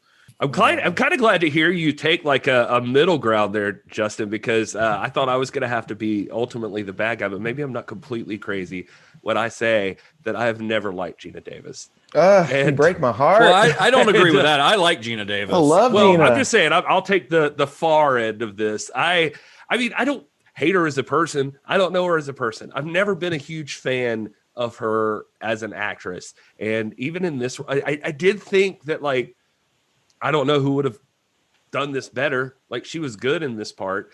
It's just, I don't know. I watched The League of Their Own, and I'm still like taking Lori Petty's side and being like, yeah, your sister's a bitch. I mean, I like Geena Davis. I love her in The Fly. I love Thelma and Louise, The League of Their Own. I love Earth Girls Are Easy a lot. I really love that movie, but I think she's good. In this though, I just feel like when she's like fighting, like I don't know, for something about it doesn't quite land for me. But when she's being like a badass and like other action moments, when it's not like a hand-to-hand fight, because there actually aren't that many hand-to-hand fights in it, so it's not that big a deal. But like when she takes on her Charlie persona, like I think she comes across as a badass. I think she's really good in it. She doesn't look fake at all. No. Her gunfight scenes are bar none some of the coolest shit in that entire film. Like the entire scene where she has to like navigate Mitch through that like compound, and so she's got like the night vision goggles with the sniper rifle, like taking people out. That whole scene was badass. Yeah. Or her ice skating across a frozen lake, which also I would want somebody on Science YouTube, please internet hear me, to do some form of like if that is physically possible for her to do. You're too interested in that, Zach. I am. I think none of this is physically possible. Gary, I have been watching this movie for the past 15 years. I have to know. So and I will Sam say, Jackson. I was gonna say, like, at the risk of sounding like a misogynist myself, the reason this movie is so great to me is I think Samuel L. Jackson is just fucking brilliant throughout this entire movie. Yeah, I mean, Sam Jackson is just Sam Jackson, and he's a badass. I mean, he's going to be great in pretty much everything. Doesn't matter if the movie's good or not. Sam Jackson's going to be good in it. This was his 100th movie in 10 years of acting. That's not exactly true, but I did look, and it was something like he'd been, he started in the late 70s technically in like little TV stuff or something, but this is like his 47th movie. But it was probably just around this time, like because he had just gotten his Oscar nom as Jules in Pulp Fiction. That was 2 years before this came out. Yeah. I was literally just about to ask when Pulp Fiction had come out prior to this. Just right before this. And then he'd also, Zeus, like he had done Zeus in Die Hard with a Vengeance, like the year before, if I'm not mistaken. 95, yep. And so now with this one, he becomes like he'd been like a villain a lot of times, I think, or something. And now he's like a certified action guy. Well, I mean, I think Pulp Fiction was kind of the catalyst for Sam Jackson becoming the Sam Jackson that we all know. Like, he definitely drops motherfucker. And he actually refers to himself in this movie as a bad motherfucker. So, well, he's got a really fun character because he does kind of toe that line between good and bad. Yeah. And so that's a lot of fun for an actor too. Because I mean, Sam Jackson has called this his favorite movie role that he's ever played. I saw he was literally on the Tonight Show last year and was asked, and he says this is his favorite movie role. Yeah. In the original cut, like we mentioned this briefly earlier, but Mitch died in the original cut. I mean, you see him get shot in this, but in the original cut, they killed him off, and they were doing an early test screening, and somebody yelled out, "You can't kill Sam Jackson!" Like that, which Renny Harlin would later go, "Fuck you, yes I can," with Deep Blue Sea, but like early, those motherfucking sharks. But they did reshoots and re-edits to let him live. And I have to wonder if the scene where he's driving in this and he says, "You can't kill me, motherfucker." I have to wonder if that was part of that reshoot. God, no, I know. Like they're like, they didn't like that you died. Let's really bring it back explosively. I did find somewhere where somebody pointed out, by the way, that this was like the first movie where his obsession with the color purple, not the movie, but like the actual, like maybe he is obsessed maybe with he is, but he likes purple as a color. Like Mitch has a ring that has a purple gem in it in this movie. That it's like Mr. Glass wears purple. His lightsaber. Yeah, he wears a purple hat and changing lanes. I looked this up, but yeah, that in Star Wars he has a purple lightsaber. And Black Snake Moan, his guitar is purplish, and so like he's apparently got like a purple thing. Speaking of that, can we just talk about like the costume work in this movie as well? Mitch's outfits in this movie are amazing.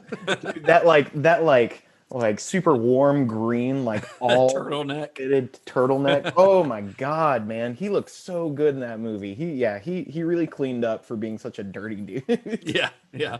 But I think that I think letting him live in the final cut is actually a really good move. I agree. And telling like a huge dad joke on Larry King at the end. It gives him redemption. I mean, in the original script, I think that Charlie like called his ex-wife and said like that she somehow got the authorities to call his wife and say that like he was innocent of the crime that he'd gone to jail for, just kind of, which he wasn't.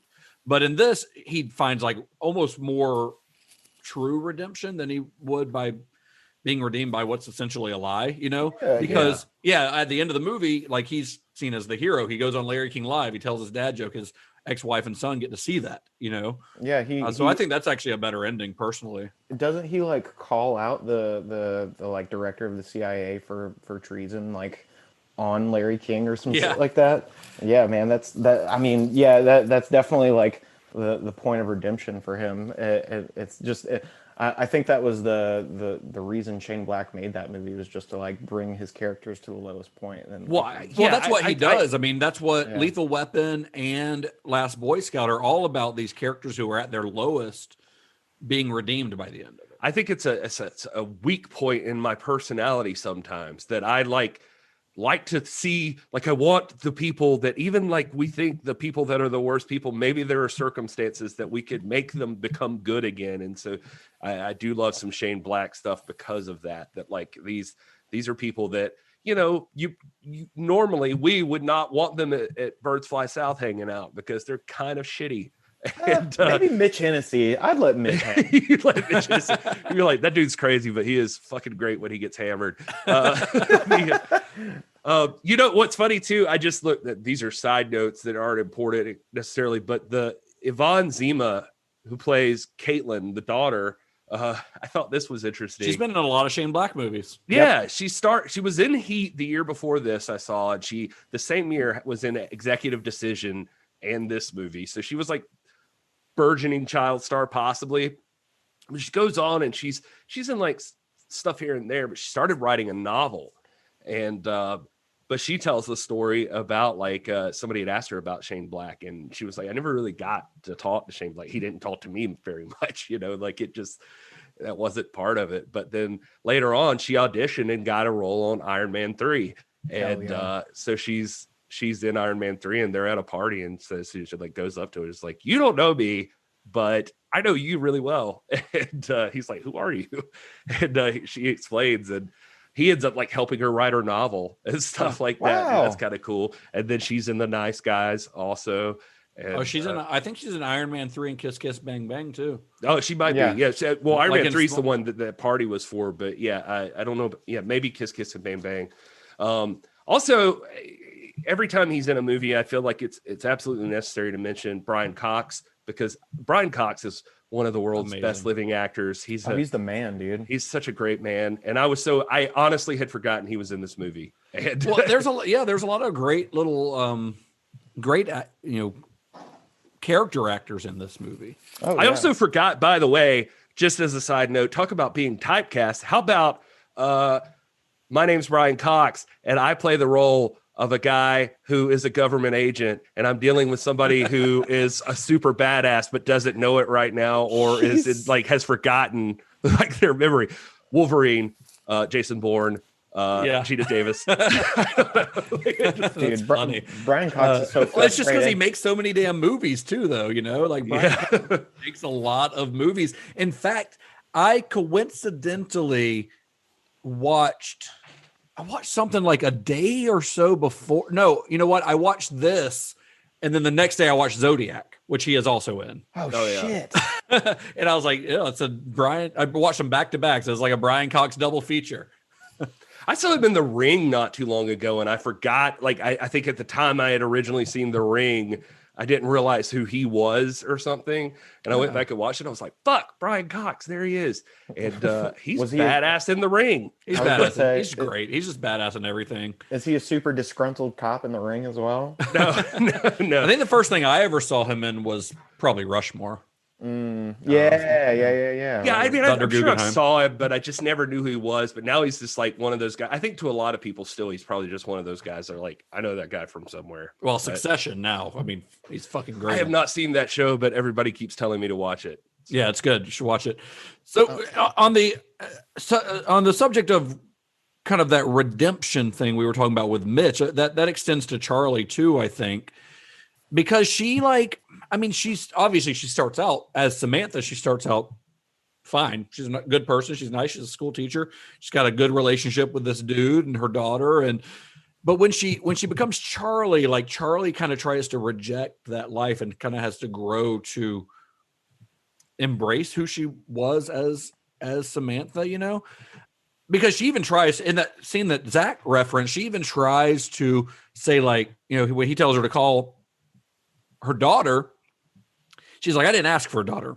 She's like, that was Samantha's daughter. I never asked for her. Which is a pretty fucking like shitty thing to do. Yeah, And, obviously she's also got a background as a professional murderer.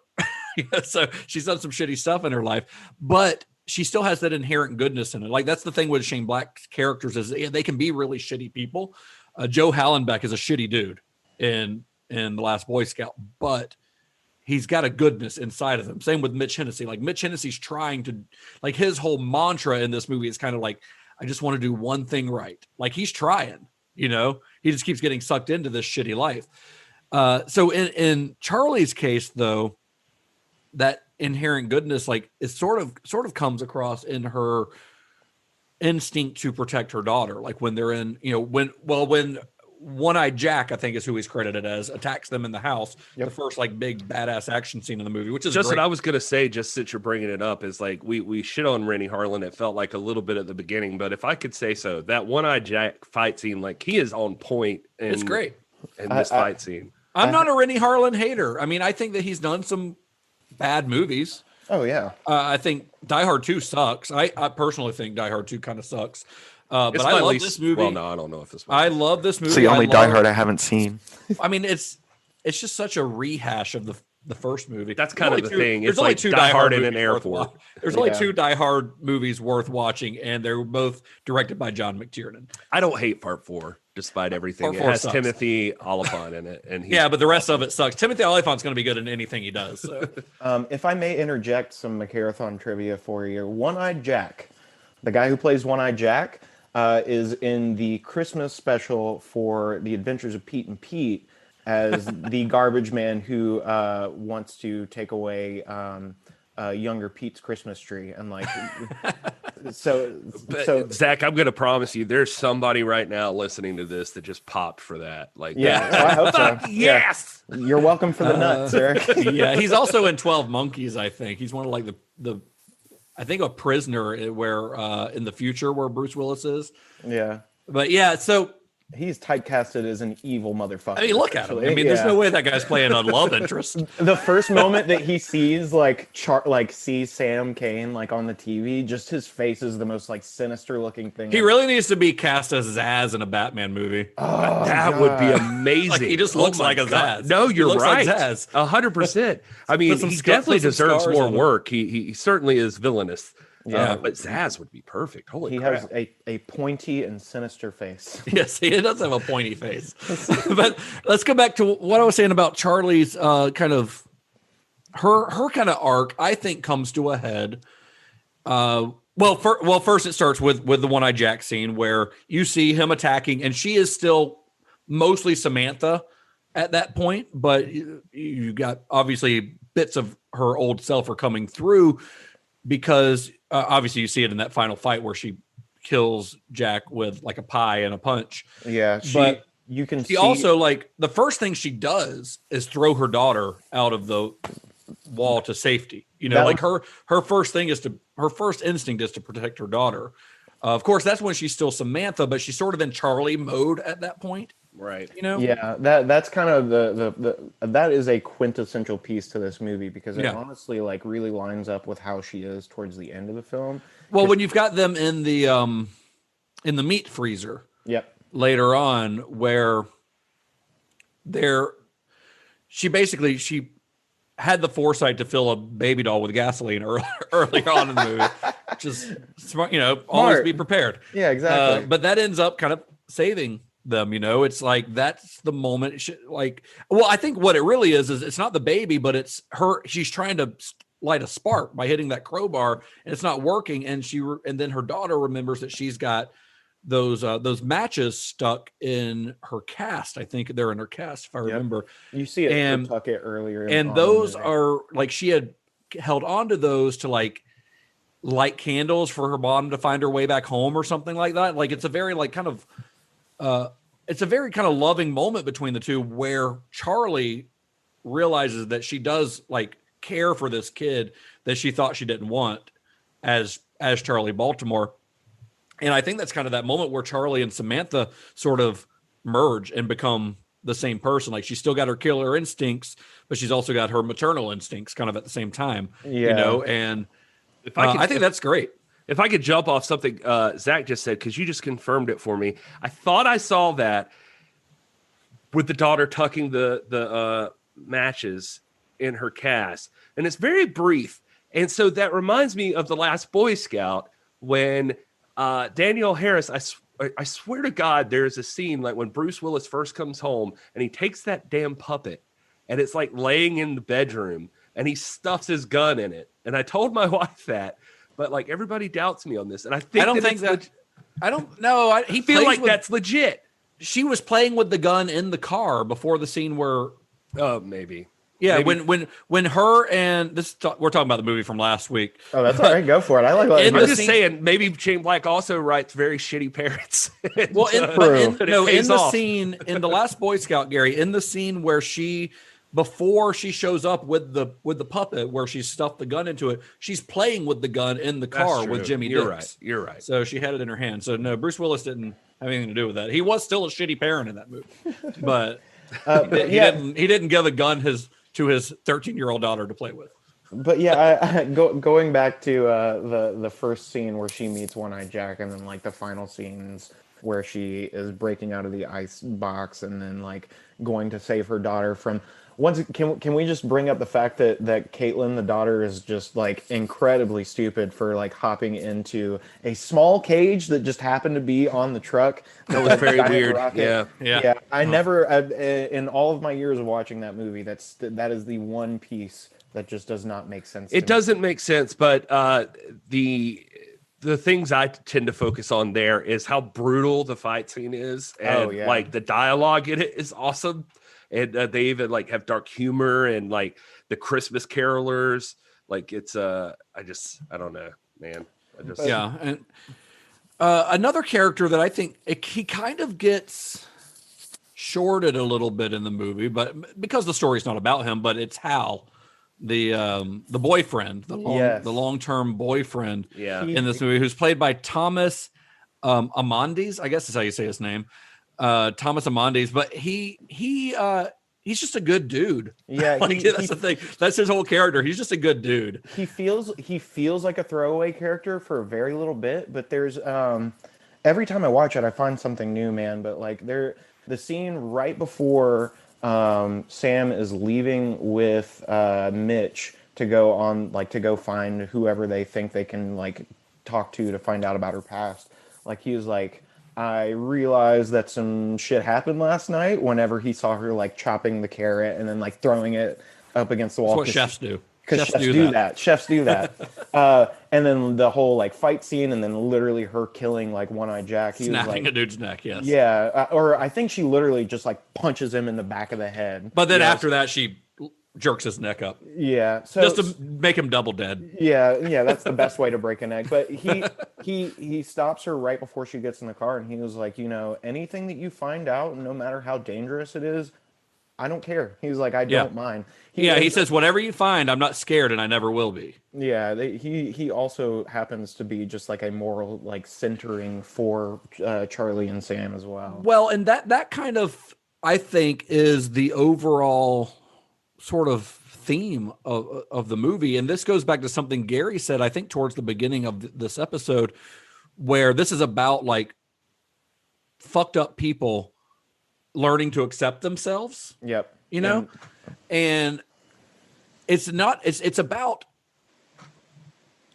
her, about Charlie learning to accept herself and forgive herself for the accepting her past sins of her past. Yes. Yeah. But it's also about the people you love, like accepting you despite your past sins as well, which is what Hal is saying there. Like he loves her despite who she may have used to be. He loves her for who she is now. That's kind of a hell of a message for a movie that most people see as just being about explosions and gunfights and snappy dialogue. Oh, yeah. I mean, and this is why Shane Black makes really great character-driven stories as opposed to plot-driven stories. Exactly, because underneath all of that kind of machismo and violence and witty, detective novel dialogue, Shane Black's movies is about the heart of his characters. It's why movies like Lethal Weapon, I think, have stood the test of time. And it's why I think it's why I think movies like The Long Kiss Goodnight deserves to be seen in a better light than a lot of people see it in. There's some weird parts of The Long Kiss Goodnight, like the way it's edited sometimes. Like it's weird, like jumps from scene to scene. Something about it's very odd there. But anyway, I just thought I'd point that out. But going back to what you were talking about, it feels like there's, like, I don't know that Hollywood was getting it at the time, but yeah, Shane Black is more than just, I don't know. It's the way we talk about like Jaws sometimes. I mean, maybe not even on the same level. I don't want to be like blasphemous here, but like I'm saying, like, you know, Jaws is the giant shark movie, but like for folks who love it, it's like, no, you don't get it. Like it's more than the giant shark movie. It's that you care about the people that are involved in the scenario with the giant shark. And it's like all of Hollywood just tends to focus on the spectacle more than on the the characters. And like the first thing they want to cut is the character stuff. Yeah, and you definitely have to take into account, like, I mean, we've already talked about the movies that came out around this film were all like giant explosion-ass action movies. Like that's kind of what the theme was, like, for a good portion of the 90s, if I'm like not mistaken. And so to have a completely like female central character, and then B, like have it be about these characters, I'm sure that was the way it was advertised. And if you've seen any of the trailers, it's all action and just like full force, like explosions in your face. Like, and yeah, they had a fuck ton of explosions and fight scenes in that film. But the core of that movie is definitely about its characters and their redemption and growing from their dark ass pasts. Well, and that goes back to that quote, I think, that we talked about back in our Lethal Weapon episode from Shane Black, where he talks about why his movies are set at Christmas, because his focus is on the people. And the reason he sets movies at Christmas is because he says, lonely people are lonelier at Christmas. And that's Mitch Hennessy to a T. You know, Mitch Hennessy is a lonely dude. But one thing we talked about in that episode in Lethal Weapon is that a lot of these Shane Black movies, they're about people finding and creating families of their own. Yeah. You know, and that's what Charlie has done. I mean, with Hal and with her daughter. Yes, her daughter's a blood relative, obviously, but she's created another family, and then she's added Mitch Hennessy to that family by the end of this movie. It's about people finding each other. Yeah, you know, it's so fucked up. Like, you're sitting here saying that, and it made me think of, I mean, forgive me, but I watched Home Alone last night. Yeah, would I forget? Why would you apologize for that? Fantastic. That's a great movie. No, I'm just saying, forgive me that I'm going to compare these things, but I just watched Home Alone last night, and it's so funny. As you were saying that, I was picturing, like, holy shit, that really is standing out to me, because Home Alone even is more impactful because of the setting of Christmas, because Kevin's being a little shit and the mom's being kind of a bitch, and like they leave Kevin, and then there's the old man who's like missing his family, and he looks like a creep, like salting the sidewalks, and like it's like everything, it makes it more susceptible to like get the redemption story, because of the Christmas season. Like you're feeling all the feels of Christmas. When all that starts to play in, you're like, this is right. This is the time. He's, and I hate to title card, he's home alone by himself. He's not with his family, and by the end of it, he is like self-reflected after he's murdered these two men a trillion times over. But he wants to be with his family again after like the beginning, where he's just like completely does not want to be with his taking family. them for granted. Yes. Yeah. Mm-hmm. And one thing before we wrap up on this, I do have to say, like, we talked a lot about how this movie is very much focused on that stuff and on the characters. And I think that is the biggest takeaway for this and pretty much all of Shane Black's movies, is that they're character focused over anything else. But the action in this movie is pretty damn good. I mean, we've mentioned a few scenes, but like it's Renny Harlin, for all his flaws as a director, he can direct some action scenes. That ending on the bridge that's an incredible. The whole sequence is really fun. Dude, it's really fun. I don't get much of it. I don't know what the fuck's going on, really, plot wise. I know they're trying to stop a bomb, but they didn't really. I guess they didn't really. They blew up a bridge, definitely. Yeah. but it's fun to watch. Yeah, I can also that... say, Zach, one thing that bothered me is that image behind you of the Burning Man. I love Zach's got a Zoom background as the guy hanging from Christmas lights on fire, and it is one of my favorite parts of the movie.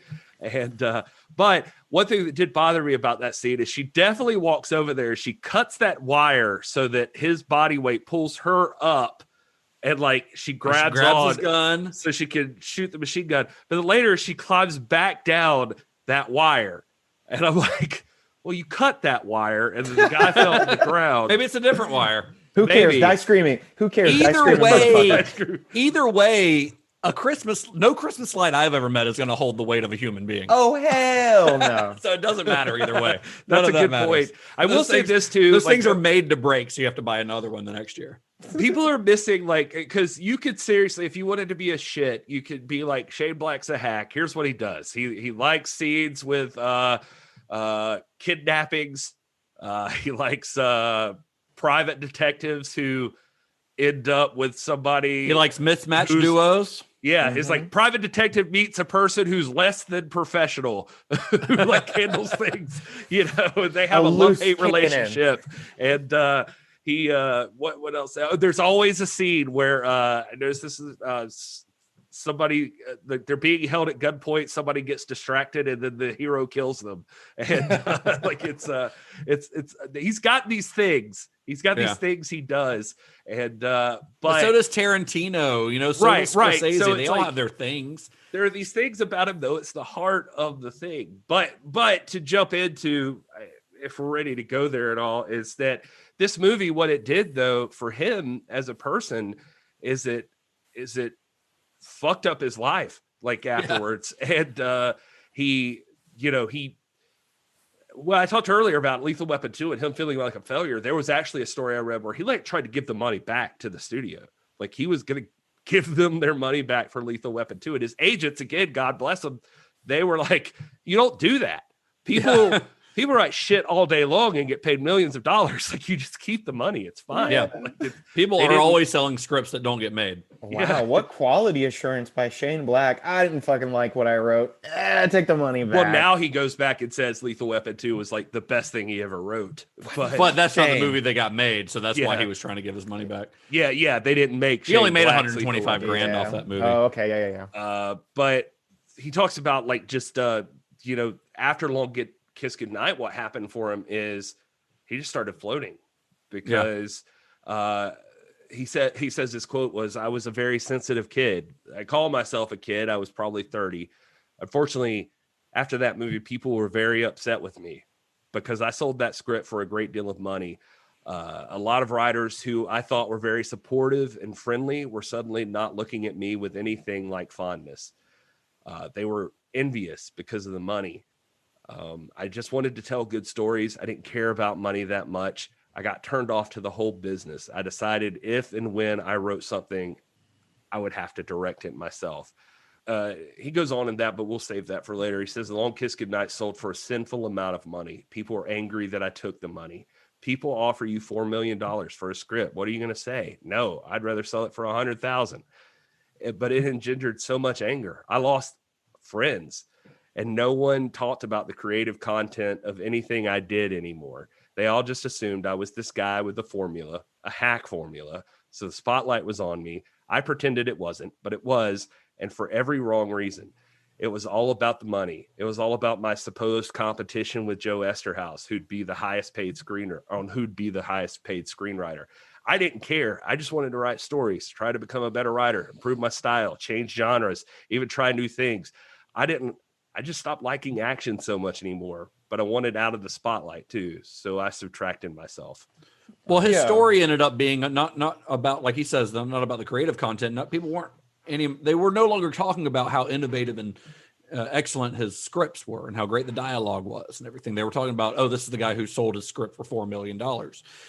So I think his story became something that he no longer enjoyed. So he took another sabbatical for almost a decade, and he says in that quote, actually, that Gary was reading, where he says that, if I decided to write anything else, that I'd be the guy who directed it. he was tired of seeing his stories be put in the hands of other people. He wanted to have complete control over what ended up on the screen. And he says, he went on to say, but I took my time, believe me. He says, I started Kiss Kiss Bang Bang in 1999 and didn't finish the script until late 2001. Fuck yeah. And of course, that's where we're picking up with this series next week with the final episode of this series with Shane Black's directorial debut, which came out in 2005. So nearly 2 decades after the guy comes onto the scene, he finally directs a movie himself with what I think is his best script and his best film, Kiss Kiss Bang Bang. Fine neo-noir. Fine neo-noir. So good. Just beautiful, man. So we'll be back next week to talk about that. Hopefully Todd will be here for we'll see. We'll see. Oh my God. If anybody's wondering, by the way, I did find an interview with Renny Harlin in Movie Hole. And it's a legit interview, by the way. Like I think, I mean, everything seemed to imply it was real. But he did say, for everybody curious, quote, I've created a treatment for a sequel to A Long Kiss Goodnight, where basically, in a nutshell, the story is that in the opening sequence, Geena's character is murdered, and her daughter, who now would be in her early 20s, who was 5 or 6 years old in the original, would be what would be now in her 20s. You just said that. And she's in university and her mother dies. She receives this mysterious package and there's something in it that she doesn't really understand. And now all of the government and a couple of bad guys are after her because they have a hunch that the mother sent something special to her. So now she's on the run. She has no one to turn to. She's in over her head. The only person that she knows that can maybe help is Sam Jackson's character, Mitch. And then it becomes basically a road movie. I mean, I like that idea, but I think that story you're reading is from like 2007 or something. So. Yeah, I mean, it was earlier. I just saw that. I don't think that's still happening anytime soon. No, I think there was another article from like last year where he's talking about it again. Like, where Harlan is talking about it again? Yes, yeah. I'll send it to you guys, but I'm pretty sure I read that last year he was talking about. Well, it's people need redemption, Justin, and Renny Harlin's one of them. And hey, I mean, he's like, I need to bounce back with my sequel to The Long Kiss Goodnight. I mean, I get it, man. He's fine. What's the last movie he directed? What's Renny Harlin's last film? It was, I got it right here. Yeah, go for it. It was something called The Misfits. That comes out next year. Oh, shit. Bodies at Rest was his last film. It's a Chinese language film. He's been producing a lot. I know that. It is his third Chinese language film. Really interesting. I want to know more about the later career of Renny Harlin. Apparently, you guys let me know whenever you start doing the series on Renny Harlin. That is very interesting to me. So he's done a movie. He did Skip Trace. Remember that one with Jackie Chan and Johnny Knoxville? Oh yeah, was that Renny Harlin? Holy crap! That was Renny Harlin. So that your was like brother made me see that, Justin. That sounds right. And that was like I think that was a Chinese co-production. But then he did a movie called Legend of the Ancient Sword in 2018, a movie called Bodies at Rest in 2019, and both of which were Chinese productions. Very interesting. I'm going to need to see. I have not seen this Johnny Knoxville, Jackie Chan movie, but that sounds like one of the greatest things I've ever heard. I can tell you for 100%, the only thing I remember about it is there is a point where they're sitting down with the village and they start to do, we could have had it all. Really dating itself there. Yeah, they do Roll It in the Deep. It's a real 2016 move. Playing on drums and like, wow. Yeah, it's like a tribal version of Rolling in the Deep. As of right now, he's got a movie scheduled for next year called The Misfits, which stars Pierce Brosnan and Tim Roth and was co-written by Kurt Wimmer, the guy who did Equilibrium. Okay. We'll see. So, I don't know. And it's not based on that BBC show, The Misfits, right? I don't think so, no. Okay. It's not based on the band either. I was really hoping Pierce Brosnan was starring as Glenn Danzig. Oh, my God. But that is apparently not the case. God. That would be amazing. Tim Roth is Jerry only. I do miss Tim Roth, so that would be fun. Nick Cannon's in there, so that's going to be solid. I have one last comment on Renny Harlin. If he doesn't get Shane Black for Long Kiss Goodnight 2, I won't ever see it. There we go. It feels like that's the only way that without should Shane happen. Black. Yeah. No, if Shane Black doesn't write that, those are his characters. I agree. So, well, thank you for joining us, Zach. This was fun. We'll have you on again next time. Absolutely. I don't know. At least next Christmas, but hopefully before then. Yeah, it seems to be a Christmas tradition around here to have you and or one of the other or multiple McArathon dudes on for a Christmas episode. I'll tell Scott and John that you said hello. They also say they wanted me to say hello. Scott, John, Aubrey, Patrick, Josh. They all wish they could be here because the whole they love crew. Them. Yeah, we love those. One day we're gonna do a McArathon Cinema Shock like team up, like a co-production. Like a Christmas in July or something like that, where we do a little co-sponsored movie marathon. Wholeheartedly down. Wholeheartedly down for that. Can I make one shout out before we get out of here? Absolutely. Of course, yeah. I'd like to shout out Brittany Brock from Ghost Animal Productions. We love Brittany. This is related to everything that we've talked about today. But Iron Man 3 is the most underrated Marvel movie of all time. Maybe the most. Maybe the most underrated movie. Does she disagree with this statement, or no? What? She makes a point to say it every day, so she completely agrees with this. Oh, good. Statement. Okay, good. Nice. Okay. I was about to be disappointed. I had to get it on recorded podcast, so we have it in another medium. Yeah. I hope that someday we get to talk about it, especially after this Shane Black series, because I could definitely feel that being a Shane Black movie even more now. After we're like digging in, just the way that Tony Stark gets torn down to his bare minimum at the very beginning of the movie, and then just has to work his way back from it. So it's very really cool. Is. Yeah. Well, let me know if you guys want to do a bonus episode for Shane Black and Iron Man 3. Do Iron Man 3. So Zach, do you have anywhere on the internet you want people to follow you or McArathon? Yeah, so my Instagram is just at Zack Daigle. That's ZackDaigle. And then the McArathon Instagram account is at McArathon_. McArathon is McArathon. Like marathon with an extra C in there. Yes, or McMarathon, or if you Google it, you can find it pretty easily. It's a weird word. It's McArathon. I think McArathon.com is your website. Yep. Cool. Gary, how about you? Where can you be found on the internet? I'm at This is Gary Horne on everything. I'm at Justin_Bishop. You can find the show at Cinema_Shock on Twitter and Instagram. We're also on Facebook. We're also at cinemashock.net, where we have t-shirts you can buy now. Go to cinemashock.net and click on shop. And we got all kinds of fun designs on there. So some real comfort color, guys. They're looking real nice. Yeah, they're nice. They're made by Threadless, who's been around for a long time. So they do good quality stuff. So you can support the show by buying that, or of course you can always support us just by leaving a review or sharing us with your friends and things like that. Maybe we'll have a Patreon one day. I don't know. But in the meantime, may the wings of liberty never lose a feather. And be excellent to each other.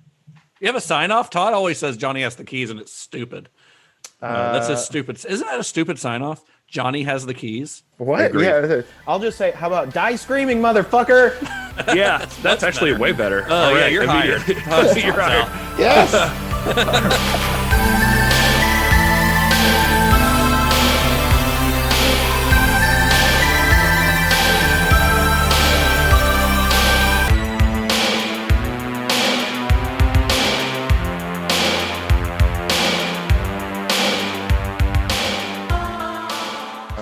I'll say my favorite quote in the entire movie.